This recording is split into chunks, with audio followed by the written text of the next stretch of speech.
Les 5 grandes catégories d'objectifs financiers et comment y remédier. Hello les investisseurs sereins, j'espère que vous allez bien. Aujourd'hui, on va remettre au clair vos objectifs financiers parce que je le sais, on pense tous que notre objectif, c'est de devenir plus riche. Voilà, parce qu'on se dit, ma vie, si j'avais plus d'argent, ça résoudrait tous mes problèmes.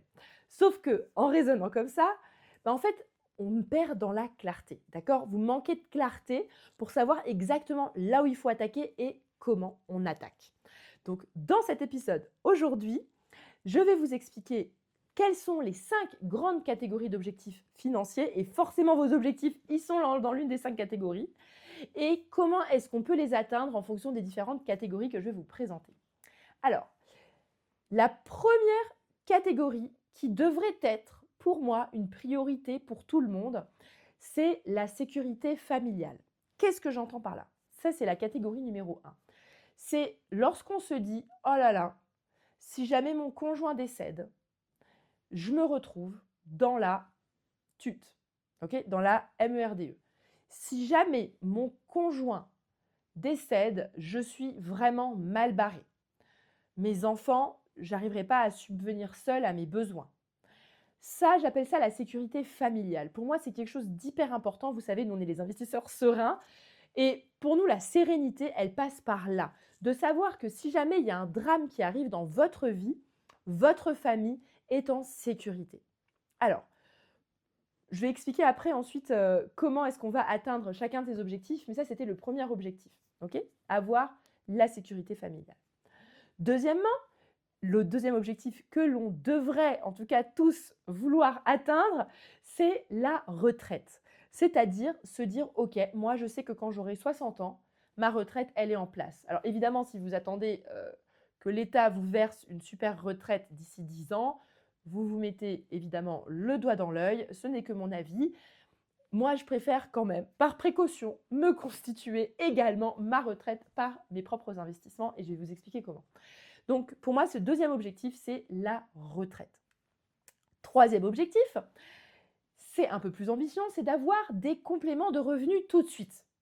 C'est de se dire, ok, moi j'ai mis en place ma sécurité familiale, j'ai mis en place ma retraite, tout est bon, mais ok, c'est bien, je suis contente d'avoir mis ça en place, mais maintenant, c'est maintenant tout de suite que je veux aussi des revenus.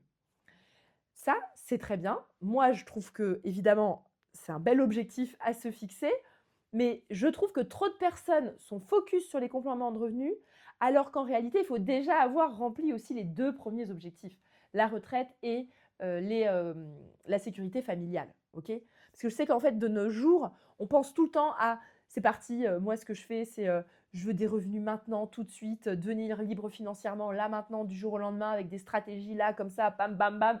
Mais en fait, on en oublie l'essentiel. Ok, c'est bien beau de se créer des compléments de revenus, mais si au moment de ta retraite, à 60 ans, ta stratégie, elle est éclatée au sol parce qu'en fait, c'était une stratégie court-termiste pour avoir des revenus maintenant, et ben en fait, du coup, t'as pas comment dire, cette assise financière bien en place. Tu as oublié l'objectif retraite, tu as oublié l'objectif sécurité familiale. Donc, c'est très bien ce troisième objectif, complément de revenus, mais pour moi, c'est encore l'étape d'après.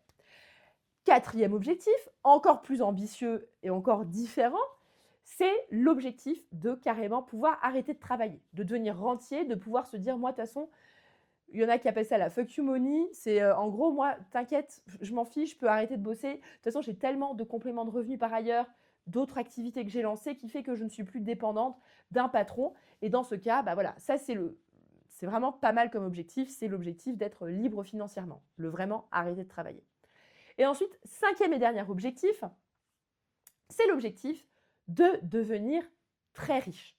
C'est encore un autre objectif qui n'a rien à voir avec les 4 autres. Et d'ailleurs, dans les façons de le devenir, vous allez voir, c'est à chaque fois des façons que je considère comme étant différentes.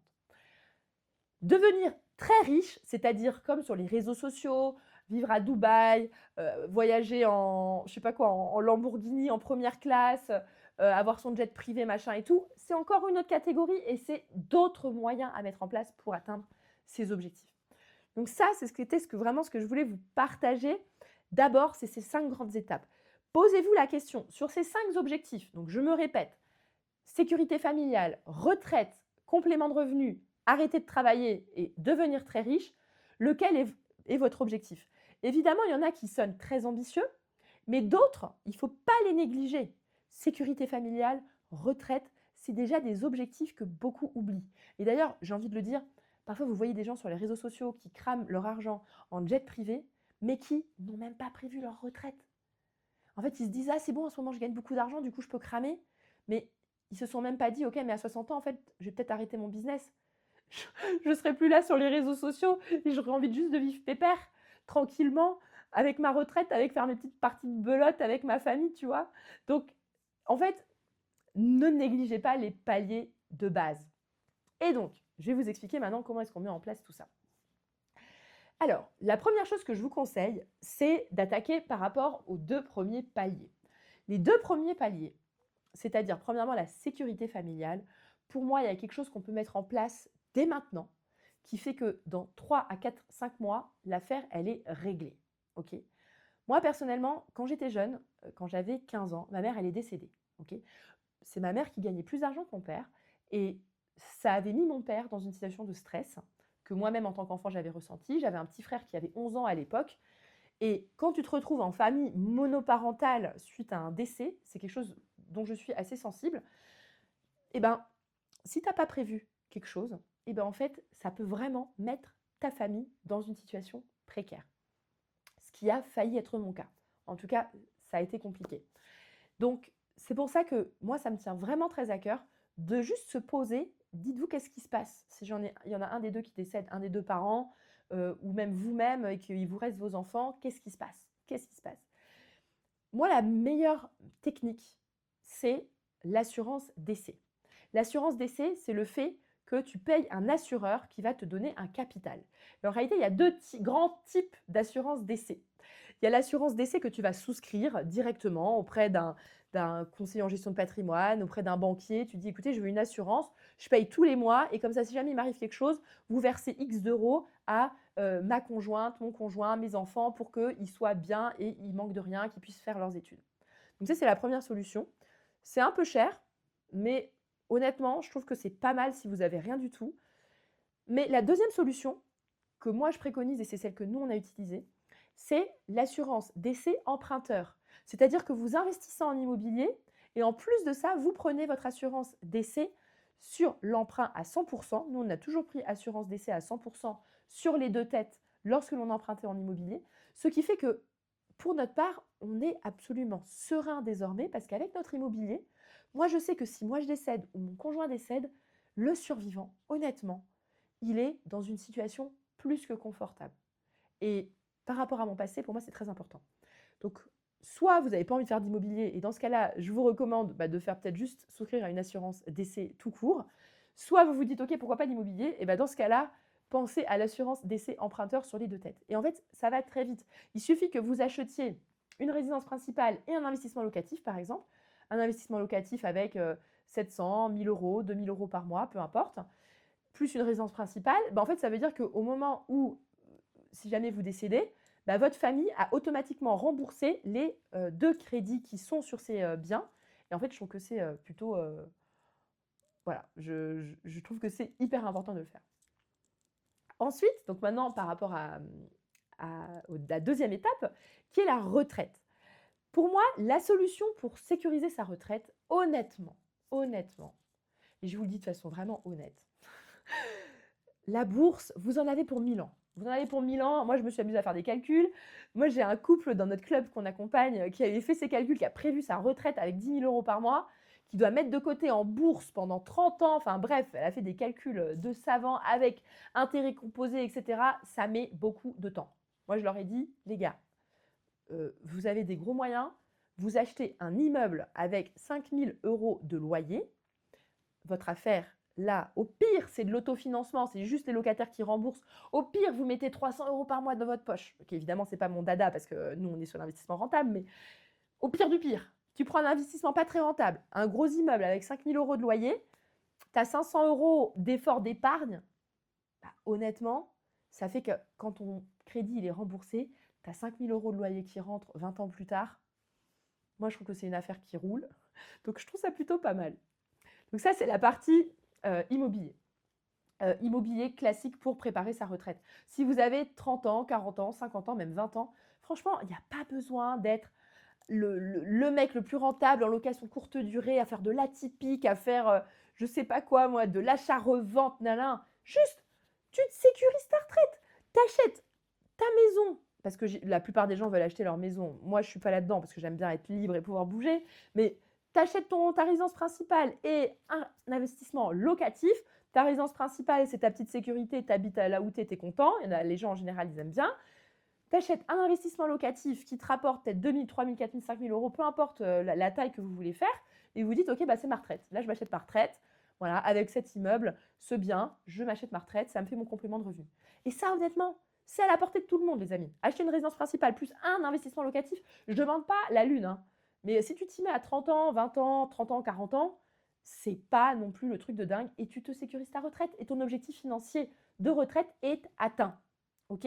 Et je souligne tout ça, ces deux premiers objectifs, c'est-à-dire que si tu n'as même pas atteint ton objectif de sécurité familiale ou ton objectif de retraite, mais qu'est-ce que tu me casses la tête à vouloir investir en bourse, en crypto, à faire du MLM, du dropshipping, du machin, nan, nan, mais vas-y, mais commence par la base. Commence par la base. Bon, c'est un petit rappel, parce que je sais qu'il y a beaucoup de gens qui cherchent au-dessus sans penser à la base. Ensuite, on va attaquer maintenant la partie un petit peu plus stimulante, qui est de se créer des compléments de revenus tout de suite.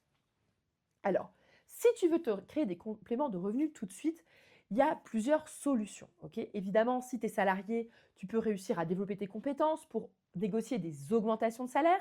Ensuite, tu peux également, par exemple, monter un side business, faire un petit business d'auto-entrepreneur à côté de ton travail. Il y en a plein qui le font. C'est pas hyper compliqué. Tu peux facilement te générer des compléments de revenus. Mais ça va te demander quand même du travail. Nous, vous nous connaissez, on est les investisseurs sereins, on aime bien les trucs, on est serein, pas trop de boulot. Dans ce cas, tu peux très très bien faire un investissement locatif plutôt rentable qui va non seulement te permettre de rembourser ton capital, de te préparer ta retraite, et en plus tu as pris une assurance décès à 100% sur les deux têtes, donc en fait tu fais la totale, hein, l'objectif 1, l'objectif 2, l'objectif 3 d'un seul coup. Et dans ce cas, en fait, ce que tu peux faire, c'est de réussir à ce que tes loyers soient bien supérieurs à ta mensualité. Donc ça s'appelle vraiment de trouver de la rentabilité. Tu vas avoir ça à partir de 8-9% de rentabilité. Voilà, 8-9, ça dépend du prêt, ça dépend des conditions, etc. Bref, à partir de 9%, tu commences à avoir des compléments de revenus, 10%, 11%, là tu commences à avoir des bons compléments de revenus. Alors évidemment, faire du volume, il faut choisir sa stratégie. Si jamais tu as plutôt des petits revenus pour un petit budget, dans ce cas-là, il va falloir aller sur des stratégies plus agressives, du genre location courte durée, colocation. Colocation, moi j'aime bien parce que c'est un bon compromis entre passivité et en même temps agressivité. C'est-à-dire, tu vas quand même chercher de la renta en faisant de la colocation. Ou bien des immeubles à diviser, des immeubles déjà divisés, avec du cash flow légèrement positif. Voilà, donc ça c'est pour la troisième étape. Moi, c'est ce que je préfère. Après, tu peux aussi vouloir monter un business en ligne. Moi, j'aime bien faire combo total. Objectif 1, objectif 2, objectif 3. À partir du quatrième objectif, qui est de devenir libre financièrement, c'est-à-dire de pouvoir arrêter de travailler. Pour faire ça, pour être tout à fait honnête, c'est déjà un sacré challenge. Nous, on a réussi à le faire avec Cyril, mais ça nous a demandé d'acheter 3 immeubles. Okay, on a acheté 3 immeubles, ça nous a pris 3 à 4 ans, on va dire, jusqu'à la fin des travaux, peut-être 4 ans et demi, 5 ans, les travaux du dernier immeuble. Ça prend un petit peu de temps. Tu vois, la liberté financière, en tout cas, si tu veux faire ça sereinement avec de l'immobilier assez classique, ça peut prendre du temps. Il y a des personnes qui vont plus vite. Par exemple, Caroline, que j'ai interviewée sur l'épisode de la semaine dernière, qui elle a fait ça en 18 mois, en faisant des stratégies assez agressives, en montant en même temps des petits business. Vous pouvez aller écouter l'épisode avec plaisir. Mais ça va demander une compétence et une implication qui va être quand même importante, parce que vous allez arriver à deux obstacles. Le premier obstacle, c'est l'obstacle du cash flow. Pourquoi? Parce qu'en fait, réussir à remplacer son salaire, surtout si on a un salaire assez élevé, à 3 000 euros, 4 000 euros, 5 000 euros, là, va commencer quand même à falloir à bourriner un peu au niveau des investissements. Il ne va pas falloir faire des trucs pas très rentables. Là, tu vois, entre guillemets, l'erreur n'est pas vraiment permise. il va falloir aussi penser, donc ça c'est le premier obstacle, donc trouver de la rentabilité, oser peut-être sortir de sa zone de confort, trouver des biens avec travaux. Voilà, il va falloir un petit peu oser et, y aller pour trouver la renta. Et le deuxième obstacle, c'est le fait de pouvoir enchaîner les investissements auprès des banques. Parce que tu vas te retrouver vite dans une situation où tu es tellement endetté, peut-être que tu es à court de cash parce que tu as mis beaucoup d'apports dans les premiers biens, et bien en fait, tu peux te retrouver bloqué en mode ok, c'est bien, j'ai 2-3 biens, c'est pas mal, j'ai un petit peu de complément de revenus, mais malheureusement, c'était pas assez rentable, je suis bloqué, je peux plus emprunter.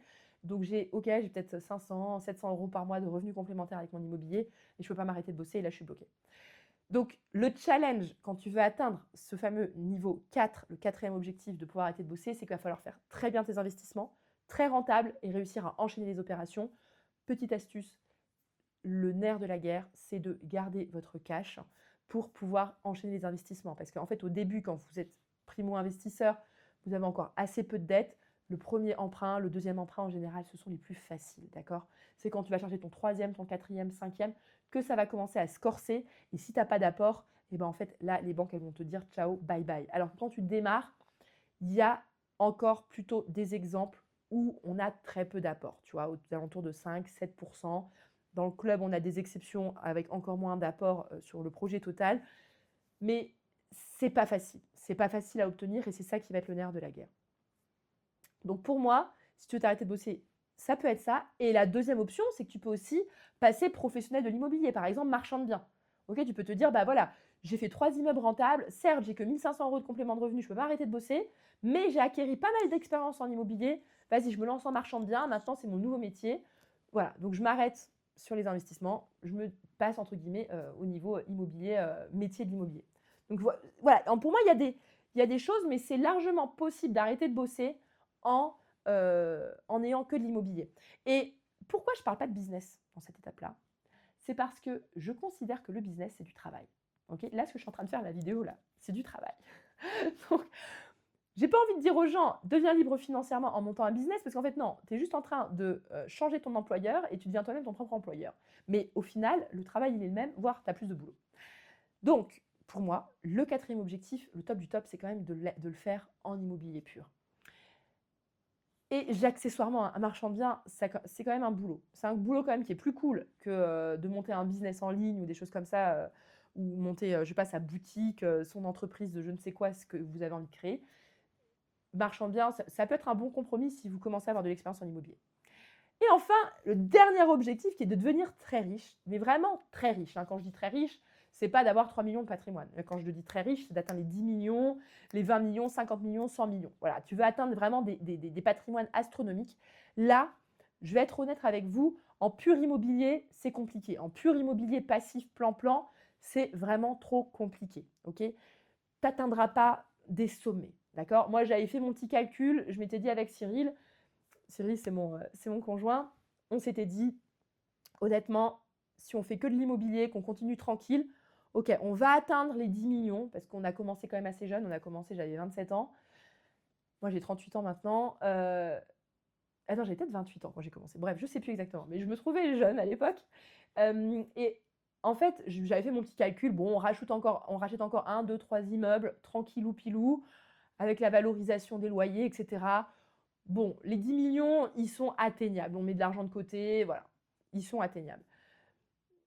Mais ça va être notre plafond, tu vois. Ça va être notre plafond si on continue comme ça. Si on veut atteindre au-delà, il faut soit se professionnaliser vraiment, vraiment en immobilier. Mais quand je te dis professionnaliser, ça veut dire, en fait, un business. C'est un business. C'est-à-dire, tu deviens promoteur. Tu deviens un marchand de biens, mais à temps plein, et tu fais ça comme un bourrin. Et tu es assez malin pour réussir à mettre de l'argent de côté, évidemment, dans tes investissements, voire continuer le locatif en parallèle du marchand de biens. Moi, les gens qui ont un énorme parc immobilier, mais vraiment énorme, souvent, ils ne s'attardent pas sur du locatif. Tu vois. Ils montent un vrai business. Par exemple, vous pouvez aller écouter l'épisode de Denis Gallico que j'avais enregistré. Lui, il a dépassé les 100 millions purement en immobilier, mais son immobilier, c'est un business. C'est plus un particulier qui investit. C'est devenu un business. Et l'autre option, c'est de monter un business qui n'a strictement rien à voir. D'accord ? Moi, par exemple, nous, on fait de l'accompagnement à l'investissement immobilier, donc on aide, mais je considère qu'on n'est pas dans l'immobilier, c'est de l'infoprenariat, c'est quand on fait des vidéos YouTube, qu'on vend ensuite des programmes, des accompagnements. Vous pouvez faire ça dans n'importe quel domaine, la danse, le sport, j'en sais rien, le business en lui-même, voilà, la prise de parole en public. Il y a plein de façons de lancer un business en ligne. Et pour moi, si vous voulez vraiment atteindre des sommets, il faut devenir un top performer dans votre business. Et c'est pour ça que nous, on fait notre business. C'est que nous, on a déjà atteint les 4 premiers objectifs, mais on n'a pas encore atteint l'objectif de devenir vraiment très riche. Donc moi, c'est ce que j'aime. Voilà, moi, ce que j'aime, c'est construire, c'est me développer. Moi, lancer un business, c'est quelque chose qui m'éclate et que j'ai envie de faire. Je sors de ma zone de confort. Techniquement, on pourrait ne rien faire. Des fois, je vous avoue, il y a des jours, je me dis, mais Dorine, mais pourquoi tu plaquerais pas tout et juste on reste tranquille? Mais en fait, je le sais, je m'ennuie. C'est ce qu'on avait fait au début, on avait arrêté de bosser et en fait, je me suis vite ennuyée et j'ai envie de me dépasser. J'ai envie de me dépasser, j'ai envie d'aller plus loin, j'ai envie d'apprendre à être meilleure. Et je sais que c'est en développant ce business que je vais y arriver. Et c'est ce fameux objectif de devenir très riche qui, pour moi, est un objectif. Si je ne l'atteins pas, est-ce que c'est grave? Non, parce que j'ai déjà tout le confort que je veux. Mais c'est plus un objectif de kiff. Tu vois, c'est vraiment pour le kiff d'atteindre cet objectif parce que je sais que pour atteindre cet objectif-là, il va falloir que je sois une super entrepreneuse, que mes clients soient super satisfaits, que j'ai un impact. Et donc, ça m'anime. OK? Donc, ça, c'est les 5 objectifs. Et honnêtement, vous ne deviendrez pas très riche avec des Lamborghini en faisant que de l'immobilier. En général, quand vous voyez ça sur les réseaux sociaux, c'est leur business en ligne hein, qui leur permet ça et ce n'est pas leur immobilier. Voilà, bon, je vous le précise. Du coup, j'espère que cette vidéo vous a fait du bien. Partagez-moi dans les commentaires lequel de ces objectifs vous parle. Est-ce que vous avez déjà atteint l'objectif numéro 1 de la sécurité familiale de base? Est-ce que vous avez déjà sécurisé votre retraite? Objectif 2. Est-ce que vous avez déjà des compléments de revenus en place? Est-ce que vous êtes déjà rentier libre et vous pouvez ne pas travailler si vous avez envie de ne pas travailler?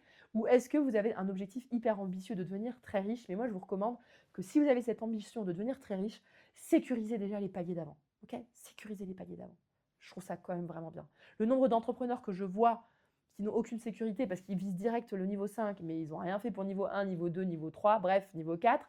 Ils sont complètement dépendants de leur business. Moi, je ne les envie pas. J'aime bien ma vision d'être plus tranquille. Voilà. Sur ce, je vous laisse. D'ailleurs, je vais faire un petit épisode dédié sur mes objectifs, sur où est-ce que nous, on se situe dans nos objectifs immobiliers et financiers avec Cyril. Qu'est-ce qu'on attend? Je vais m'appuyer sur cette vidéo. Ce sera la prochaine. Sur ce, je vous souhaite à tous une excellente journée et à bientôt.